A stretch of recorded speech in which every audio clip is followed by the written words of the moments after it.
Queen's designer showroom में शादी ब्याह और ईद और दीगर त्योहारों के लिए नत नए डिजाइन के Karachi suit, poplin, bridal suit, लांचा, frock, gown, gharara suits, shirt salwar, दुल्हन के सूट के अलावा दीगर फंक्शन के लिए बेहतरीन डिजाइन के सूट मुनासिब कीमतों में दस्तयाब है। Barkat complex road, Baba petrol pump के करीब queens designer suit and emporium, Nanded. अस्सलाम वालेकुम नाज़रीन, नांदेड़ दो न्यूज़ में आपका इस्तकबाल है। चलिए जानते हैं आज की खबर। इत्तेहाद है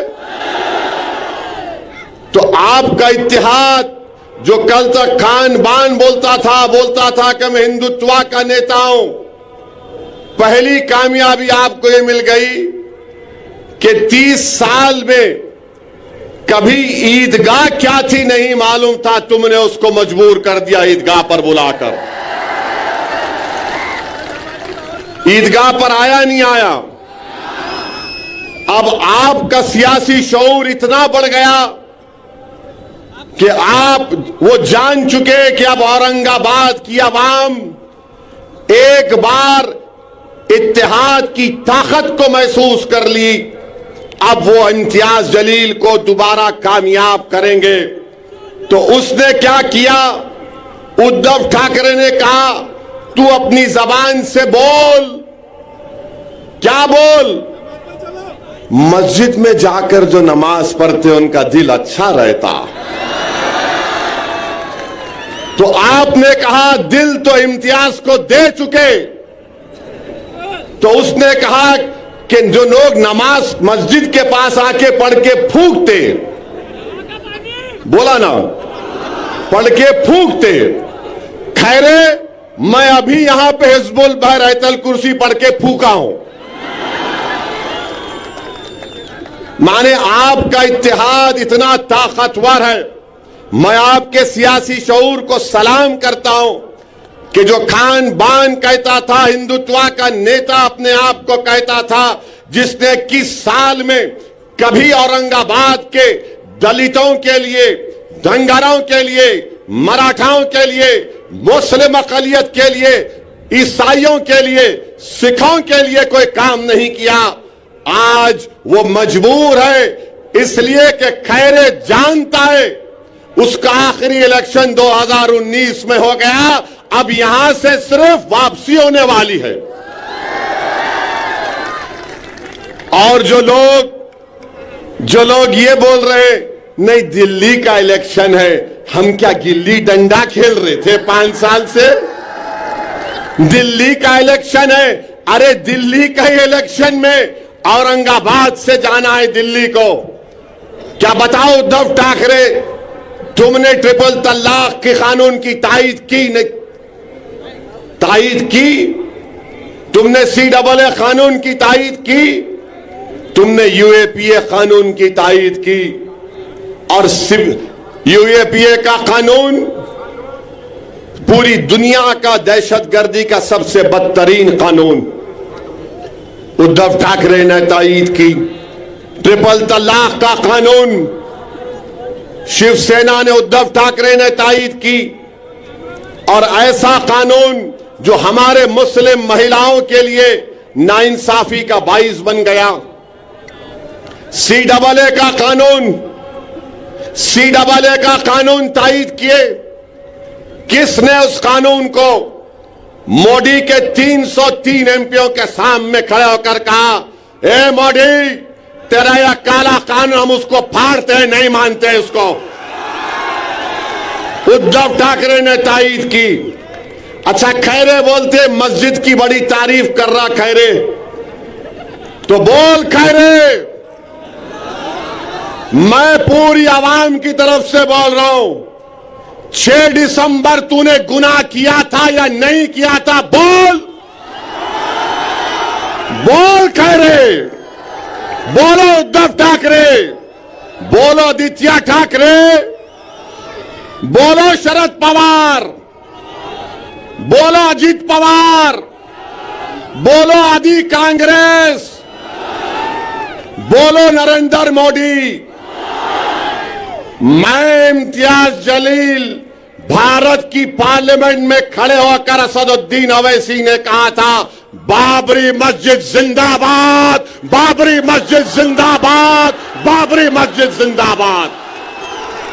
ये फर्क है, ये फर्क है। बोलो, मस्जिद के पास आकर बोल रहे, पढ़ के फूंकते, नमाज पढ़ लो। मेरे भाई 5 साल में इतना हो गया, आइंदा क्या क्या हो सकता सोचो आप। आइंदा क्या क्या हो सकता है, क्या हो सकता है आइंदा?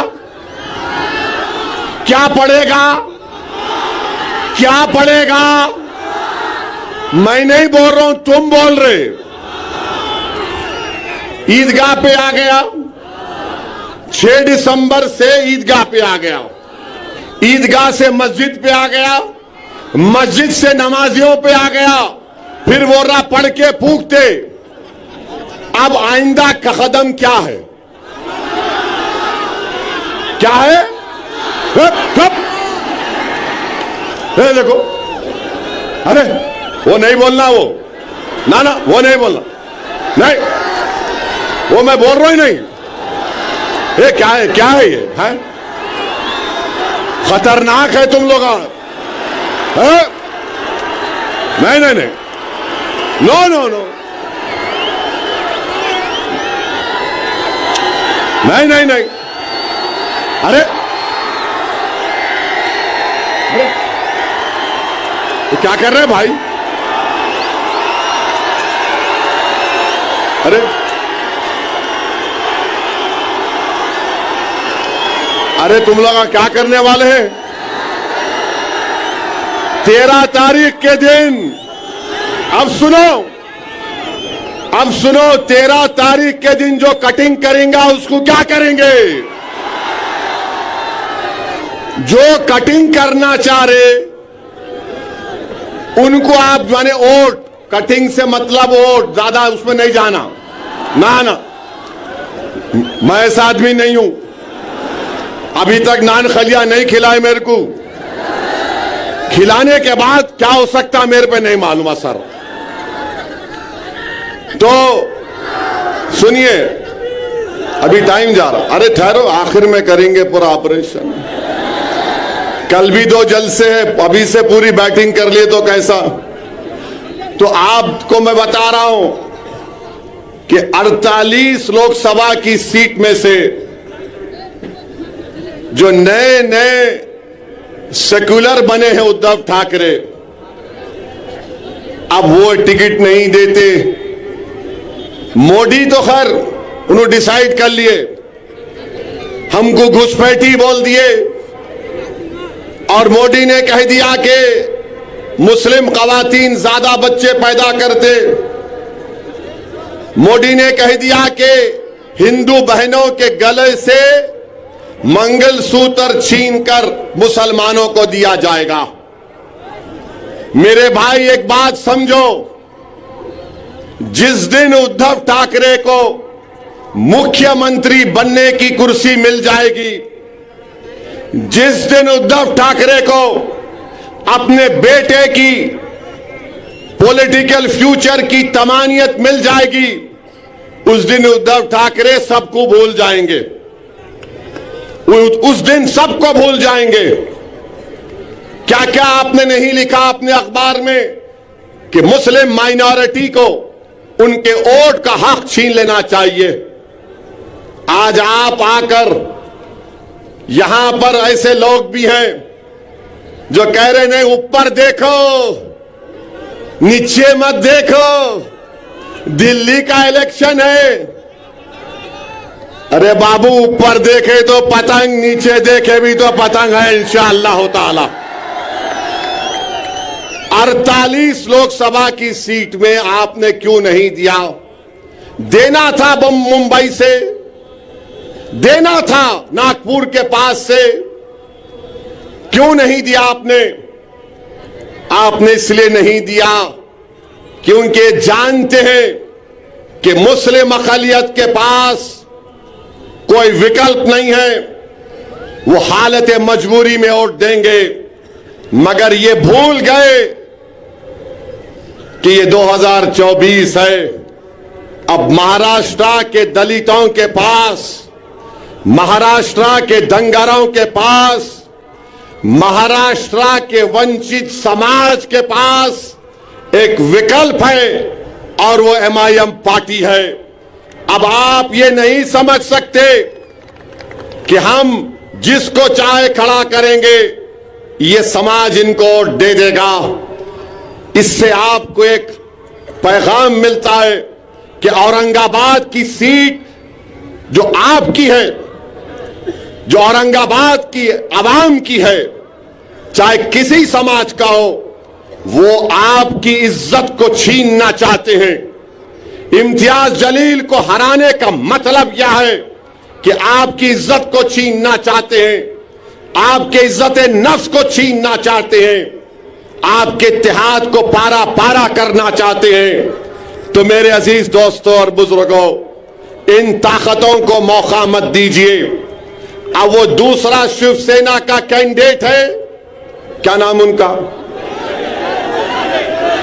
हाँ हाँ हाँ, नाम है उनका, है नाम है, नाम है, बहुत नाम है उनका।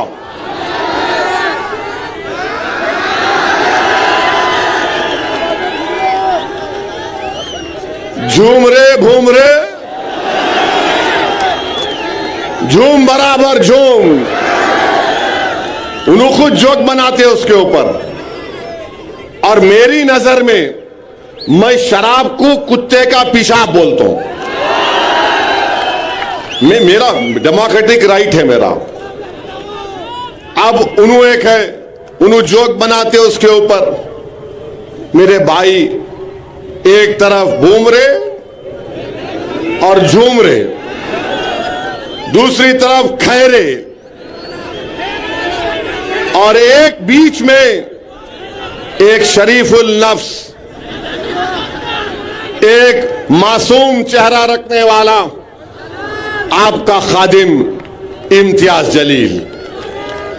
आप तीनों की तस्वीर को सामने रखो, बुमरे, खैरे और इम्तियाज जलील, और आपको पता चल जाएगा कि भाई इन दोनों को देखे तो डर लग रहा, इसको देखे तो अपना लग रहा।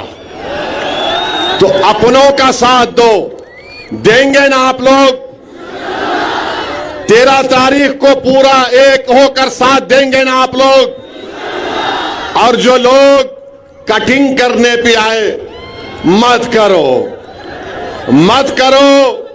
मैं तुमसे अपील कर रहा हूं, मैं तुम्हारे अच्छे के लिए बोल रहा हूं। तारीख में तुम्हारा नाम खराब हरूफ में लिखा जाएगा। औरंगाबाद की जब सियासी तारीख लिखी जाएगी तो लोग तुम्हारे नाम को इज्जत से नहीं लेंगे। आप एक थे, एक हैं और एक रहेंगे इंशाअल्लाह ताला। लोग बार बार मीडिया के लोग सवाल करते कि भाई आप इंडिया अलायंस में क्यों नहीं गए?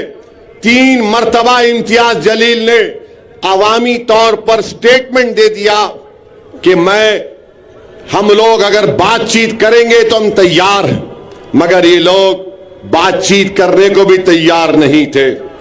मैं आपको एक वाकया सुनाता हूं। एयरपोर्ट पर बैठा हुआ था मैं, आज से चंद दिन पहले मेरे बाजू एक बहुत बड़े इंडिया अलायंस के नेता एयरपोर्ट पर देखे। मैं एयरपोर्ट की गेट के पास बैठा हुआ था, वो मेरे बाजू आकर बोले, बहुत बड़े नेता उनके, बोले ओसी साहब हाउ आर यू? मैं बोले कैसे है? अब मैं बोला ये कहां सुबह सुबह भला बैठूं? बोला साहब एयरपोर्ट जनता का है, पूछना क्या है, बैठो। आप लोग तो जहां नहीं बैठना वहां जाके बैठ गए। बोले क्या मतलब? मैं शिवसेना के बाजू बैठ गए।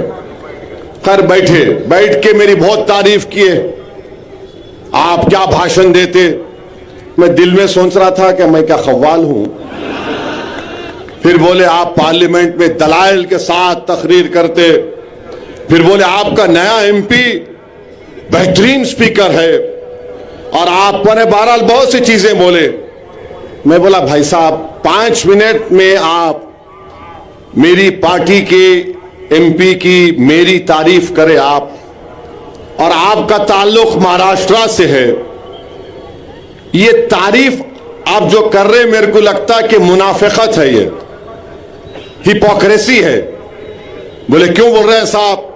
बोला आप हमारा इम्तियाज आपको पूछा लो अलायंस में, तो आप लोग बोले नहीं। बोले नहीं ओवैसी साहब ऐसा है, अगर आपको हम ले लेंगे तो हमको जो है दूसरों का वोट नहीं मिलता, हमको दूसरों का वोट नहीं मिलता। मैं सुन के ताज्जुब कर रहा था इस शख्स को कि अभी बैठकर कह रहा था कि हिंदुस्तान के संविधान को तुम बचा रहे हो, ऐसी तुम बाबा साहेब अंबेडकर के ख्वाबों को पूरा करने की बात करते, हम तुम्हारी इज्जत करते। मैं सुन रहा था उनकी गुफ्तगू, और कह रहे थे कि नहीं वोट नहीं मिलता है, वो फुला हो जाएगा। मुझे भी बड़ी तकलीफ हुई, क्योंकि औरंगाबाद में तो इम्तियाज जलील को सबका वोट मिला। इम्तियाज जलील सिर्फ एक समुदाय का नेता तो नहीं है, इम्तियाज जलील को सबने कामयाब किया। खैर वो चले गए, मेरे दिमाग पर एक बोझ सा हो गया। मैं अल्लाह से दुआ कर रहा था कि अल्लाह ये सब बातें मुझे सुनना पड़ता परवरदिगार। तो उतने में मेरे पीछे से एक खातून और उनका बेटा उठकर आए, और उस खातून ने कहा बेटे असद। मैं एकदम आंख खोला और देखा, बोले बेटे असद मैं तुम्हारी इसकी बातें सुन रही थी, और मुझे तकलीफ हुई इसकी बातें सुनने के बाद, मगर मेरे बेटे तुम सच्चाई पर हो, और तुम यकीन जानो कि हम सब तुम्हारे साथ हैं।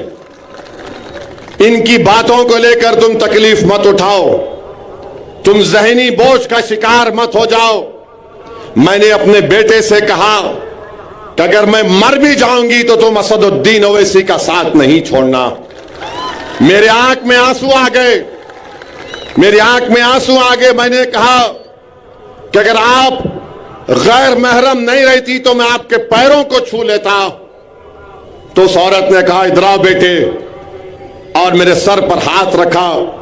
मेरे आंख से भी 2 कतरे आंसू के निकल गए, उस खातून की आंख से बेशुमार आंसू निकलते गए, और बार बार मुझसे कहा। मैं इसकी गुफ्तगू सुन रही थी, मेरा कलेजे में दर्द हो रहा था कि मेरे बेटे को बाजू बिठाकर तारीफ भी करके आज वो कह रहे हैं कि तुमको करीब आने नहीं देंगे।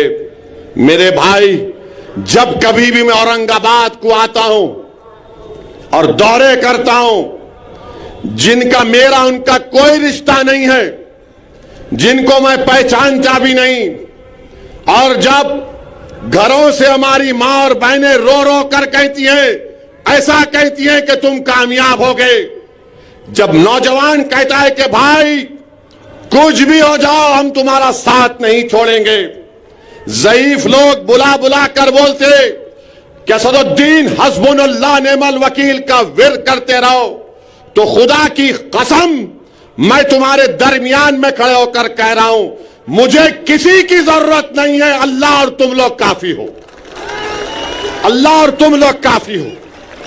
ये क्या कर लूंगा इन लोगों के पास जाकर, शायद मुझे शोहरत मिल जाए या कोई मंत्री या पोस्ट मिल जाए, मुझे नहीं चाहिए। मेरे भाई, तुम्हारे दिलों में अल्लाह ने मोहब्बत पैदा की, तुम्हारे आंख में आंसू आ जाते जब मजलिस का जिक्र होता।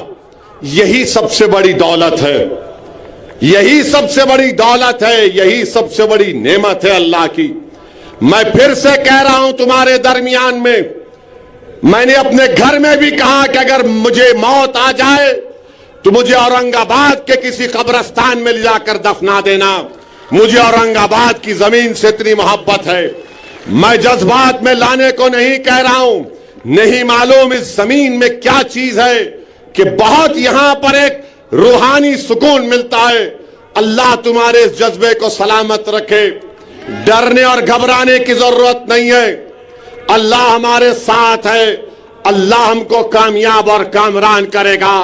अरे ये लाख आ जाए, कोशिश कर ले। मुझे यकीन है कि मराठा लोग जो पार्लियामेंट में देख चुके इम्तियाज जलील को कि जिसने मराठाओं के आरक्षण की बात की, धनगर समाज के लोग ये जानते हैं कि इम्तियाज जलील ने बेलौस उनकी लाई और इंसाफ की बात की। दलित समाज के लोग जानते हैं कि पीठ खंजर में इंडिया अलायंस ने घोपा, बुलाकर डाइस पर जलसा कराकर उनका हाथ छोड़ दिया, मगर हम में इत्तेहाद नहीं हुआ। मगर हमने दलित पॉलिटिकल एम्पावरमेंट के लिए, बाबा साहेब अंबेडकर के ख्वाबों को पूरा करने के लिए, और बाबा साहेब अंबेडकर का जो एहसान हम पर है, हमने वहां से अकोला में ताईद का ऐलान किया। हमने आनंदराव अंबेडकर साहब की सीट पर ताईद का ऐलान किया। कोई कुछ भी कह ले, मगर हम हमेशा से ये बात कहते आ रहे हैं कि वंचित समाज को एक होना पड़ेगा, और वंचित समाज जब एक होगी तभी हकीकी मानों में इंसाफ मिलेगा। मोदी का भाषण तो तुमने सुना होगा, कामयाब वो लगा सकते, लगाओ जरा, लगाओ जल्दी, चाउश जल्दी लगाओ। सुनो मोदी ने क्या कहा, सुनो आप, सुनो मोदी ने क्या कहा, सुनो आप। क्योंकि जब मैं बोलना शुरू करा तो हमारे दुश्मना शुरू हो गए, इन्हों जज्बाती बात कर रहे, बहरे हैं पूरे, सुने नहीं आता सच्चाई इनको। लगाओ लगाओ। उनकी सरकार को उन्होंने कहा था, सुनो मित्रों, देश की संपत्ति पर पहला अधिकार मुसलमानों का है। इसका मतलब ये संपत्ति इकट्ठी करके किसको बांटेंगे? जिनके ज्यादा बच्चे हैं उनको बांटेंगे, घुसपैठियों को बांटेंगे। क्या आपकी मेहनत की कमाई का पैसा घुसपैठियों को दिया जाएगा? ये कांग्रेस का मैनिफेस्टो कह रहा है कि वो माता और बहनों का सोने का हिसाब करेंगे, उसकी जड़ती करेंगे, जानकारी लेंगे और फिर उस संपत्ति को बांट देंगे और उनको बांटेंगे जिनको मनमोहन सिंह जी की सरकार ने कहा था कि संपत्ति पर पहला अधिकार मुसलमानों का है। भाइयों बहनों, ये अर्बन नक्सल की सोच, मेरी माताओं बहनों, ये आपका मंगल सूत्र भी बचने नहीं देंगे, यहां तक जाएंगे न कहने।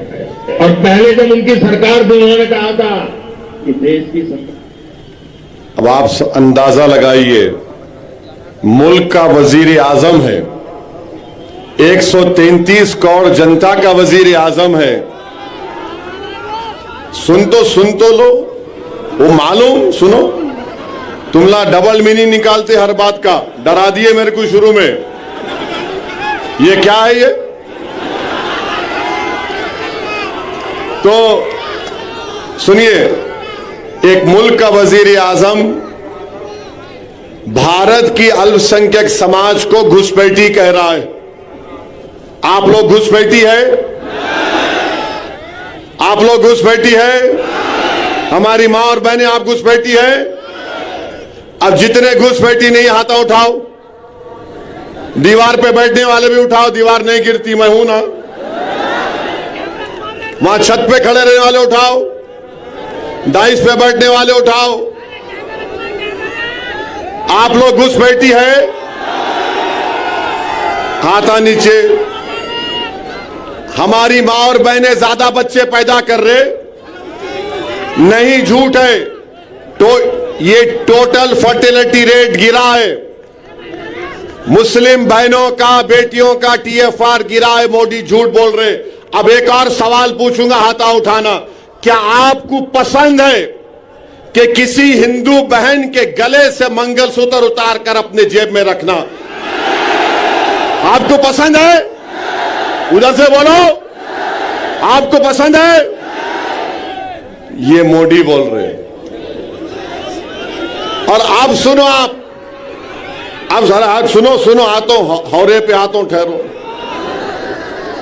अब आपको मालूम होगा कि 5 साल में हमारी मां और बहनें बैठी हुई हैं, 5 साल में 19 से 24 के दरमियान में भारत की महिलाओं ने, ये पॉइंट जरा मीडिया नहीं कैरी करेगा, आप लोग इसको वायरल करेंगे ना, करना ये पॉइंट।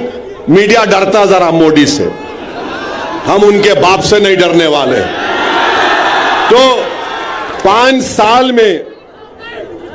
साल में भारत की महिलाओं ने, रिजर्व बैंक ऑफ इंडिया का डेटा है कि 1 लाख करोड़ रुपए का सोना गिरवी रखाकर पैसे लिए।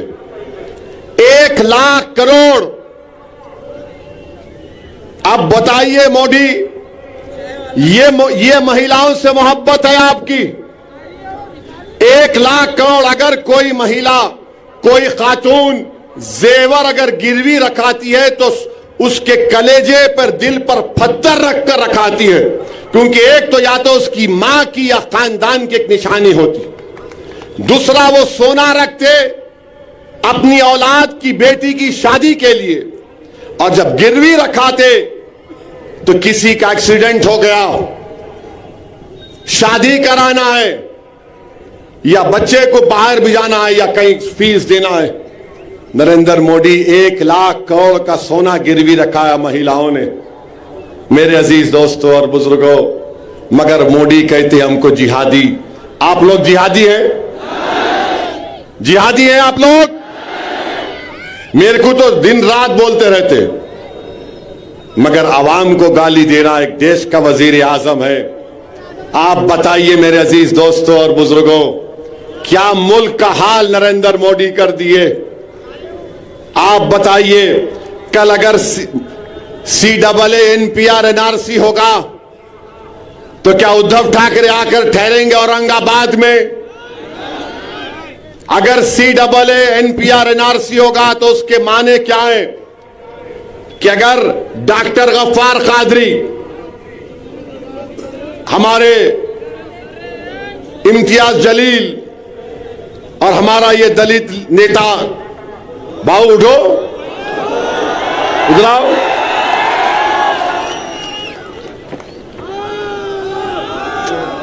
बहुत अच्छा है इन्हें। अगर इनका नाम, तीनों का, डॉक्टर साहब का नाम आ गया NRC के लिस्ट में, कोई भी जाकर बोलेगा इनके नाम का ऑब्जेक्शन है, इनको इनके दादा का बर्थ सर्टिफिकेट लाना पड़ेगा, डॉक्टर साहब को परभनी जाके लाना पड़ेगा, इम्तियाज साहब को कहां से लाएंगे? नहीं ला सकते। और अगर कल NPR NRC होगा औरंगाबाद की आवाम, तो क्या उद्धव ठाकरे आके खड़ेंगे? क्या ये दोनों चचा भतीजे आएंगे? कौन आएगा और कहेगा कि हम कानून को फाड़ते? किससे कागज पूछ रहा? पूछ। असदुद्दीन ओवैसी, इम्तियाज जलील आएंगे। CAA NPR के खिलाफ हमने कानून को फाड़ दिया था। मेरे भाई सोचो, इस बात को आपको सोचना है। 13 तारीख को जब वोट डालने जाएंगे, मेरी इन तमाम बातों पर गौर करिए। और ये जो देशभक्ति की बात ये RSS के लोग करते हैं, ये देशभक्ति की बात ये दोनों शिवसेना वाले करते हैं। अरे बताओ, चीन 2000 स्क्वायर किलोमीटर पर कब्जा करके बैठा हुआ है, ना मोदी के मुंह से निकलता है चीन, ना RSS की जबान से निकलता है। कितने मर्तबा हमने पुकार पुकार कर कहा कि चीन कब्जा करके बैठ गया, मगर मोदी कुछ बोलते नहीं है। मगर मोदी बोलेंगे बच्चे पैदा कर रहे। अच्छा, बाय द वे, मोदी के खुद 6 भाई हैं, अमित शाह के 6 बहनें हैं। गोलवालकर के, इधर देखो, यहां है, कुछ भी नहीं है इधर। गोलवालकर के 11 पैदा किए उनके डैडी, मगर इल्जाम हम पे लगा रहे हैं। तो मेरे भाई, एक शेर आपके सामने रखकर, बल्कि 2-3 शेर है। एक हैदराबाद के एक मजाहिया शायर थे, मोइन बंबू नाम था उनका। तो मोइन बंबू बोले, काम नहीं होने के क्यों करने को जा रे चिचा, भीगी बारूद को तुम आग लगा रे चिचा, मोटे शीशे की छड़ी आंख पे ऐनक, फिर भी नजरे शीला की जवानी पे लगा रे चिचा। ये मैं नहीं बोला, ये मोइन बंबू बोले। हाँ, एक बात अब ये सुनो आप, ये मजे का है बहुत, ये काफी हिट हो गया। ये एक हैदराबाद के दखन के एक मजाहिया शायर थे, उनका नाम क्या था, नाम है हरी सिंह। अब समझ जाना किसको बोल रहा हूं मैं, मेरा साथ देना। अम्मा बाबा को भूल गया हो रे,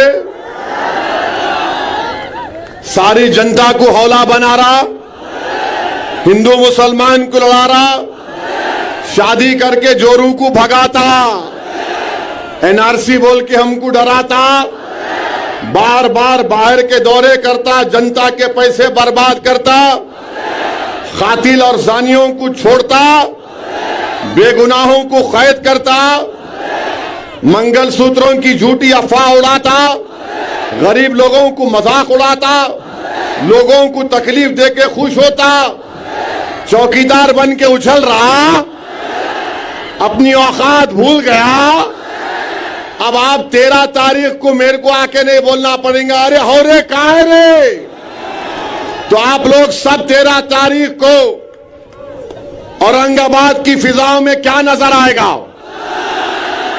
औरंगाबाद की फिजाओं में क्या नजर आएगा, औरंगाबाद की फिजाओं में क्या नजर आएगा, कौन जीतेगा, जीतने वाले का नाम क्या होगा, जोर से बोलो, जोर से बोलो, औरंगाबाद जिंदाबाद, औरंगाबाद जिंदाबाद।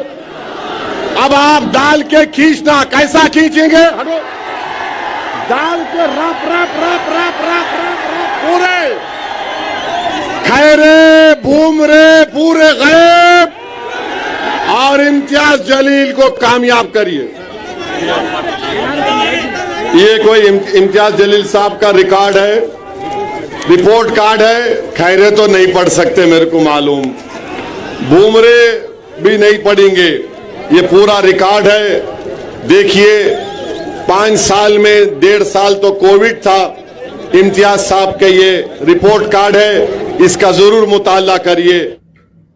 अस्सलाम वालेकुम, मैं इमरान खान। हमें उम्मीद है कि आपको हमारा चैनल अच्छा लगता होगा।